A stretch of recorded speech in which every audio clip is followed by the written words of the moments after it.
July 1968. No one had seen the Robisons for several weeks. The family had told acquaintances they were planning a trip out of town, so their absences hadn't alarmed anyone. A woman had called the log cabin owner to complain about an ungodly smell coming from the residence. The landlord retrieved his keys and stepped up to the log cabin-style residence thinking the smell probably came from a dead raccoon in the crawlspace. He knocked at the front door but got no response. When he entered the house he immediately saw a woman's body lying in the entryway. Her clothing was torn and behind her were several other bodies laying on the floor in a pool of blood. There was dried blood all over. The air was thick with flies buzzing around the bodies, and the furnace was running full blast. Richard Robison was face down over a furnace vent in the hallway.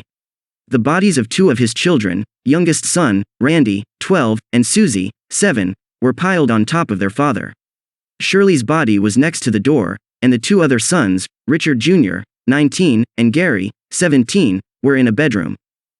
Both Richard and Susan had been bludgeoned with a hammer as well as shot with a pistol. The other family members, 40-year-old mother Shirley, and sons Ritchie, 19, Gary, 16, and Randy, 12, had been shot with the same weapon that had been used on Richard and Susan. However, this group had not been struck with the hammer. Due to the condition of the bodies, which were heavily decomposed, officers estimated the murders had taken place about a month before the Robisons were found. Authorities placed the date and time of death as the late afternoon or early evening of Tuesday, June 25, 1968. The Robisons were an upstanding family. They attended church regularly and had no known enemies.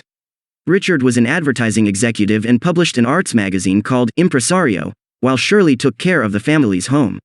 Ritchie, the eldest son, attended Eastern Michigan University. The younger children did well in school. Family and acquaintances said the children were smart and polite. Which leaves the question, why would anyone want the Robisons dead? Those close to Richard Robison said he was a swindler with a nasty temper. Over the years he had overbilled clients over $50,000.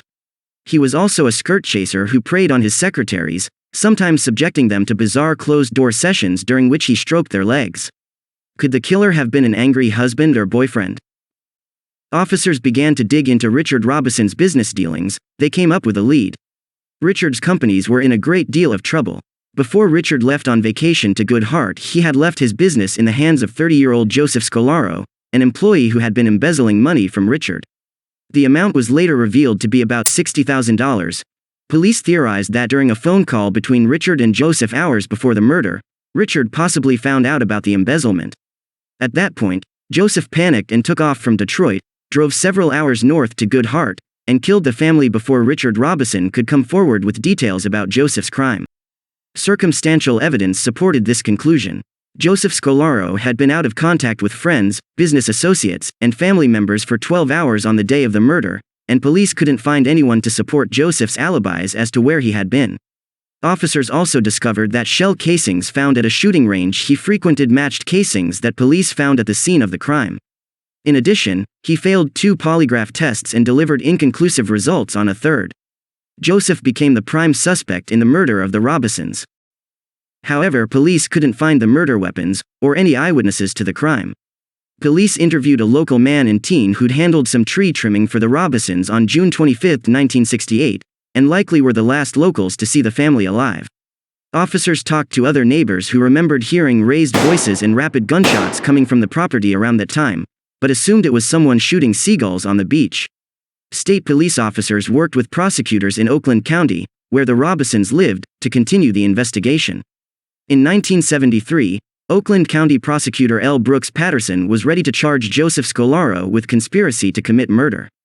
However, before officers could apprehend him, he shot himself in the head, leaving a sentence on his suicide note stating he did not kill the Robisons. The note read, "P.S. I had nothing to do with the Robisons. I'm a cheat but not a murderer." Some don't believe the theory that Joseph killed the Robisons. Many question and claim that Joseph couldn't have driven to Good Hart, shot the Robison family, and driven back to the Detroit area in the amount of time for which he didn't have an alibi. Some people suspect that John Norman Collins, who was convicted in 1970 of killing a female college student in Ypsilanti, and who is a suspect in the killings of several other co-eds, a series of crimes that has become known as the Michigan Murders, was somehow involved in the Robison murders. Collins attended Eastern Michigan University at the same time Ritchie Robison did, and is even said to have possibly roomed with Robison during orientation week. Another proposed suspect is Chauncey Bliss, the homeowner who found the bodies. He was known as a bit peculiar, and some Good Hart locals believe he committed the murders after his son, who was friends with the Robison boys, died in a motorcycle accident shortly before the Robison murders. According to this theory, Chauncey Bliss felt slighted by Richard Robison in the days following the younger Bliss's death and took his revenge by killing the family. Police didn't regard Chauncey as a suspect in the Robison murders. Other suspects have been suggested and cleared. However, the case remains unsolved. The community of Good Hart still remains a popular vacation destination for tourists. Thanks for watching. Don't forget to like and subscribe for more videos.